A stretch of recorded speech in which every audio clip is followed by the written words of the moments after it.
बेगूसराय में एनडीए की चुनावी रैली को संबोधित करते हुए प्रधानमंत्री नरेंद्र मोदी ने बिहार के विकास, सुशासन, रोजगार के मुद्दों पर जोर दिया।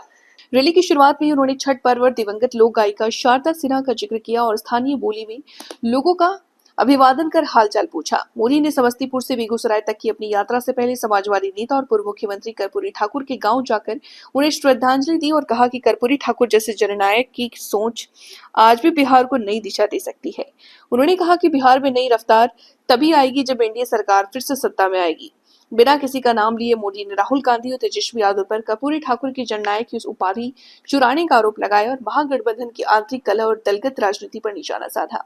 उन्होंने इसे झटक दल, लटक दल और पटक दल बताते हुए महागठबंधन की कमजोर स्थिति को उजागर किया और कहा कि एनडीए ही सुशासन और विकास की दिशा में काम करने वाला विकल्प है। मोदी ने रोजगार के अवसर पर विशेष जोर देते हुए कहा कि एनडीए सरकार के पिछले 5 वर्षों में बिहार में 50 लाख रोजगार सृजित किए हैं और आने वाले समय में संख्या और बढ़ेगी। उन्होंने बरौनी रिफाइनरी में किए गए हजारों करोड़ रुपए के निवेश, नए पेट्रोकेमिकल्स प्लांट और छोटे उद्योगों के लिए कदम उठाने का जिक्र किया। पीएम मोदी ने महिलाओं और युवाओं के इसलिए संबोधित करते हुए कहा कि छठ पर्व के ठीक पहले इतनी बड़ी संख्या में माता बहनों का मंच पर आना उन्हें शक्ति देता है। उन्होंने मुख्यमंत्री नीतीश कुमार की महिला रोजगार योजना की भी सराहना की।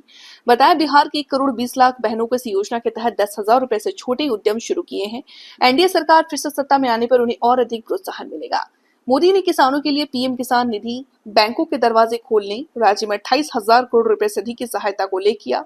उन्होंने बताया कि समस्तीपुर के किसानों को भी 800 करोड़ रुपए सीधे उनके खातों में मिले हैं। इसके अलावा सस्ते मोबाइल डेटा, इंटरनेट सुविधा, नई rail line, 6 lane highway, Vande Bharat जैसे ट्रेन चलाने जैसे विकास कार्यों का जिक्र किया और कहा कि बिहार में विकास की रफ्तार तेज है।